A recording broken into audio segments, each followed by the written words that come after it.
Bienvenidos, bienvenidas a este segundo episodio de los Ideas Locas Code Talks. En este segundo episodio vamos a hablar de SSDP o Simple Service Discovery Protocol. Este protocolo tiene como principal función encontrar dispositivos que están basados en el Universal Plug and Play o UPnP. Por lo tanto, este permite que dichos dispositivos se anuncien, lo que se llama broadcast, en toda la red. Esto nos permite de una manera sencilla conectar dispositivos como por ejemplo una impresora, un punto de acceso Wi-Fi e incluso un router. Pero claro, esta facilidad de conexión y configuración puede traernos algunos problemas de seguridad. Los ataques de denegación de servicios distribuidos o DDoS son solo uno de los ejemplos de estos problemas de seguridad. Por lo tanto, en Ideas Locas pensamos en la utilidad de crear dispositivos, digamos, fantasmas, o mejor dicho, crear una especie de honeypots para de esa forma atraer los ataques a estos dispositivos y proteger el resto que son realmente los críticos. Así nace Honeybadger, una aplicación destinada justamente a eso, a crear o incluso clonar estos dispositivos que habitualmente tenemos en casa. Pero mejor que nos lo explique Guillermo Peñarando, que es integrante del equipo de Ideas Locas. Hola Guillermo, ¿puedes contarnos un poco más sobre ti? Soy desarrollador en el equipo de Ideas Locas, donde realizo multitud de proyectos en distintas áreas, como puede ser inteligencia artificial o, en el caso de Honeybadger, de ciberseguridad. A este equipo, al equipo de Ideas Locas, llegué mediante un reto que lanzaron a Escuela 42, el cual gané y obtuve una beca de un año. También estoy estudiando en la Escuela 42 de Fundación, que lo lleva Fundación Telefónica, vaya.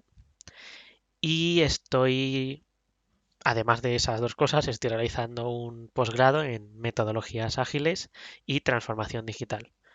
Lo que yo estudié fue un ciclo formativo de grado superior en desarrollo de aplicaciones multiplataforma. Vale, ¿y cómo surgió la idea de Honeybadger? Tras darnos cuenta de los posibles problemas de seguridad que podría tener el protocolo SSDP, porque al final todos los protocolos tienen problemas de seguridad, más grandes o más pequeños, decidimos investigarlo para poder saber cómo generar un ataque y sobre todo cómo identificarlo, para poder defendernos por si acaso imagina que atacan la oficina, la red de nuestra casa o un aeropuerto, porque pueden atacar cualquier sitio. Para ello, lo primero que hicimos fue investigar el protocolo UPnP, el cual nos dio como resultado el poder reconocer cómo se realizan las conexiones y saber cómo hacerlas entre los distintos dispositivos que usan este protocolo.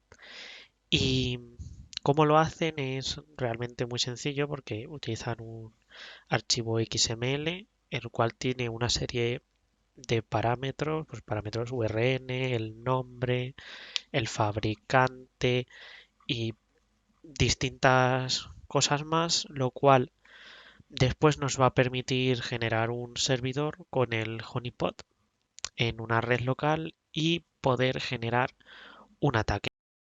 Bueno, ya sabes Guillermo que todos los Code Talks se centran sobre todo en la programación. ¿Puedes explicarnos cómo funciona internamente? Lo primero de todo va a ser descargar la herramienta desde el propio GitHub de Telefónica donde está alojado el proyecto. En esta página viene el readme.markdown, en el cual se explica un poco lo que hace el proyecto, los prerequisitos y cómo instalarlos, las distintas funciones y un poco de información del mismo. Lo podemos descargar desde aquí en un zip o hacer un clone con la propia URL que nos proporciona GitHub. Una vez lo hayamos descargado, lo podemos abrir con cualquier editor de texto. Funciona en Python, así que no debería haber mucho problema en ningún sistema operativo. Lo primero de todo que vamos a ver va a ser el main, que en este caso es el archivo honeybadger.py. Aquí se encuentra, nada, al principio algunas comprobaciones de los import, que sea la versión de Python que se necesita, y aquí tiene una gestión bastante básica de las distintas opciones que pueden entrar, es decir, pues si Tú al principio pones Honey Badger guión H, te sale la ayuda. Y si lo pones guión G, el generador de XML y distintas cosas, es decir, que esto es como una estación de autobuses en la que cada uno te lleva a una función distinta. Vale, la Honey Badger tiene tres funciones principales. La primera de ellas es la de clonación, la cual se encuentra en el archivo clone.py. En este archivo lo, lo primero que se hace, bueno, cuando se carga, se importa las distintas cosas que se van a necesitar, se carga la clase y cuando se carga, como podemos ver aquí, se genera un request. Este request es el que nos va a servir para hacer un discovery de los elementos que tenemos a nuestro alrededor para poder clonarlos más tarde. Como vemos aquí, bueno, aquí arriba, se llama a esta dirección IP, que es la que usa el protocolo SSDP para la función de discovery, es decir, se hace un broadcast a esta IP en el puerto 1900 y todos los dispositivos que lo reciban y estén escuchando a esa dirección van a contestar con sus datos diciéndole, pues yo soy un Chromecast de tal, yo soy un dispositivo de LNA de lo que sea. Le hemos puesto un timeout de 5 segundos porque si no se quedaría escuchando infinitamente y lo que queremos es que nos respondan los dispositivos que lo hagan rápido, entre comillas. Realmente en menos de un segundo deberían responder todos, pero bueno, se da un margen de 5 por si alguno tarda más o lo que sea. Lo que se hace después es, aquí en el while true, lo que se va a hacer es por cada elemento que se reciba, después de, durante el, antes de que termine el timeout, vaya, se va a listar se le va a listar al usuario. Es más, vamos a ejecutarlo para que se vea. En Python, honeybadger.py -g, que es la opción de generar, bueno, creo que es el -c. No, me estoy equivocando. A ver. Vale, lo que vamos a hacer es cargar un entorno virtual, que va a ser lo más sencillo, en el cual vamos a instalar los requirements que tenemos en el TXT. Así ya no vamos a tener ningún problema. Vale, ahora sí, se ha lanzado con la versión que debe ser de Python. Honeybadger nos va a lanzar las opciones y queremos la opción 3, que es la de clonación. Vale, como podemos ver aquí, han escaneado mi red local y me ha dicho, pues tienes una shield en esta IP, con este puerto, tal, te lista a todos. Vale, y nos va a sacar cada elemento en un listado, es decir, esto se va a guardar en un array y se va a ir pasando.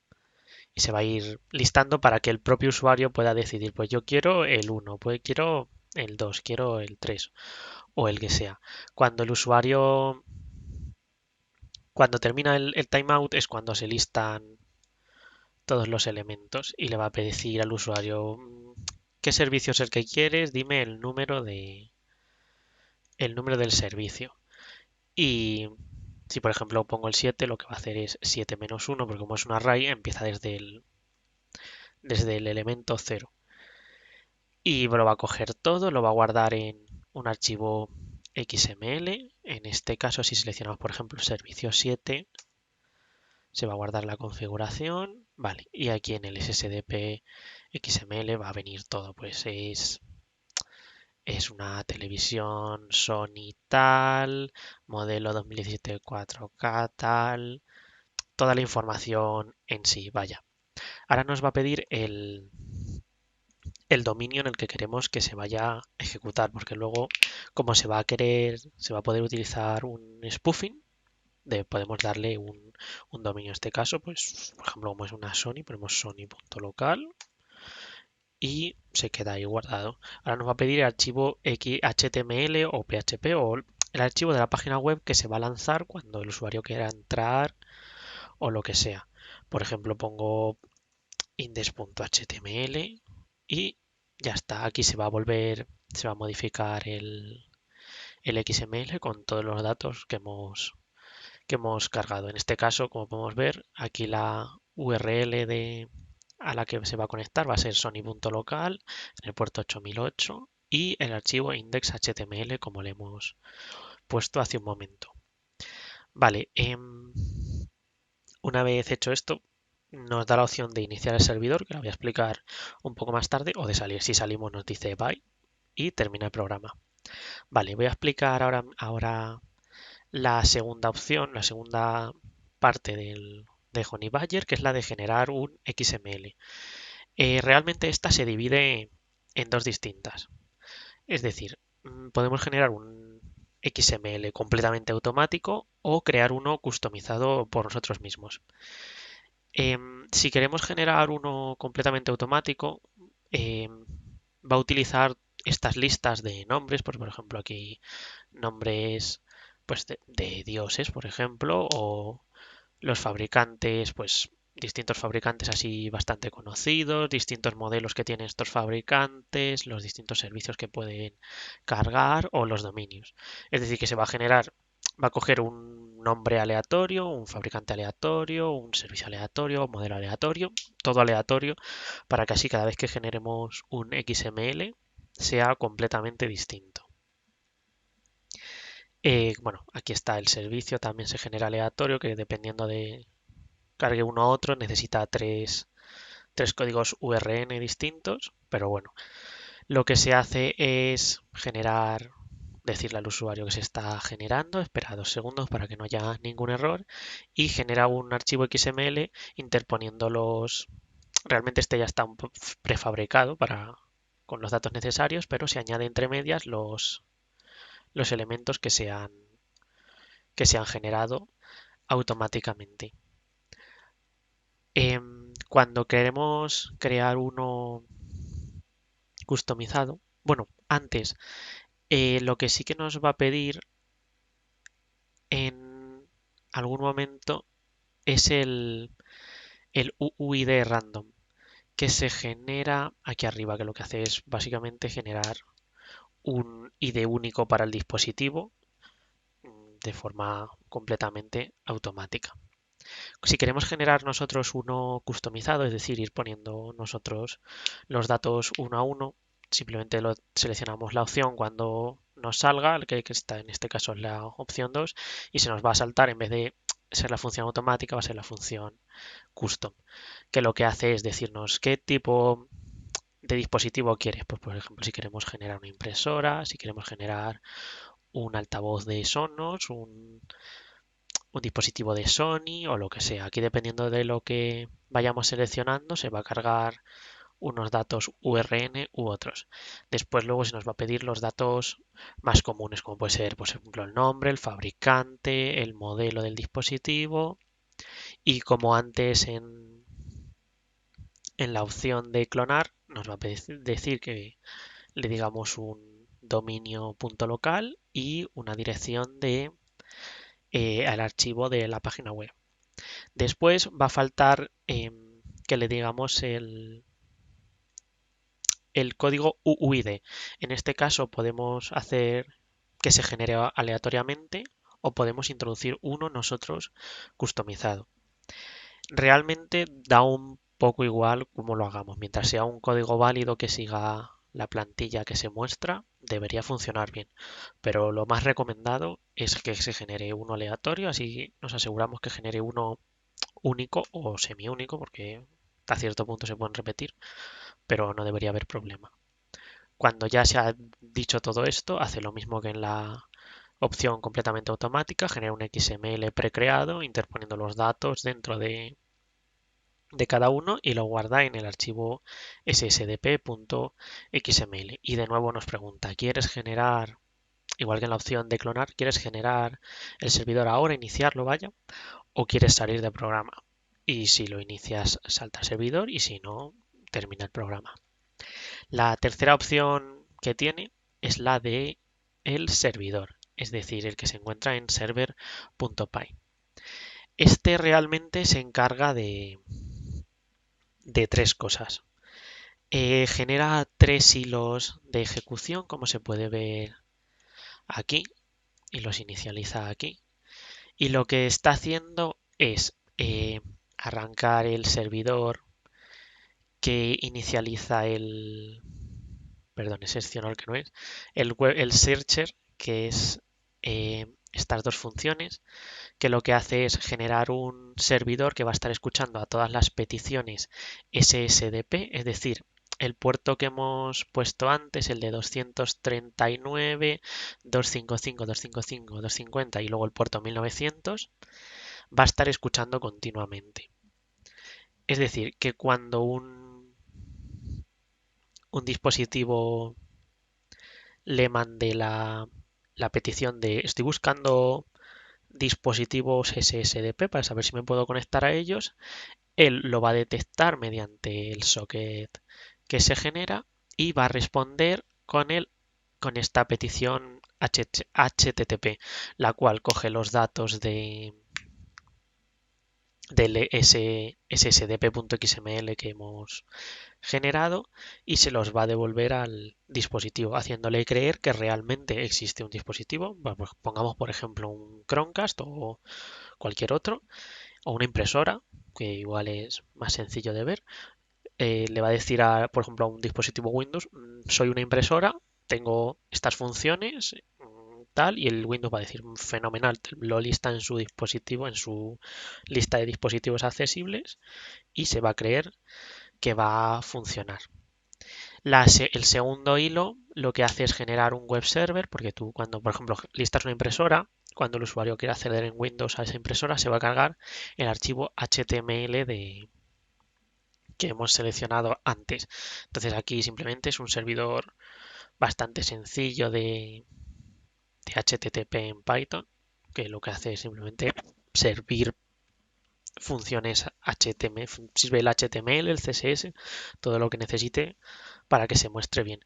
Y lo que va a hacer va a ser soltar el log en la propia terminal. Es decir, si un usuario pone sus datos de logueo, o sea, imagínate, generamos una página que sea de Microsoft, por ejemplo, y pone pues tal, mi correo, tal, la contraseña, le damos a Enter, pues va a soltar en la terminal tanto el usuario, el correo electrónico, como la contraseña. Y por último, para que funcione los dominios .local, genera un servidor MDNS, que MDNS básicamente es un protocolo local, en una red local, el cual sustituye, así entre comillas, a los servidores DNS y hace que se pueda realizar un ataque bastante mejor, porque no es lo mismo, por ejemplo, que te vais a loguear y te ponga 192.168.0.7 a un Google.local, que una persona así, digamos, menos entrenada o que está menos acostumbrada a esto, le resulta más cómodo ver simplemente texto punto lo que sea a una dirección con IP. Resultaría bastante distinto y le llamaría la atención y podría saltarle alguna alarma y decir, uy, esto se ve feo y fallaría en ese caso el ataque. Y bueno, la función de servidor es básicamente esto y las tres funciones principales de Honey Badger son estas.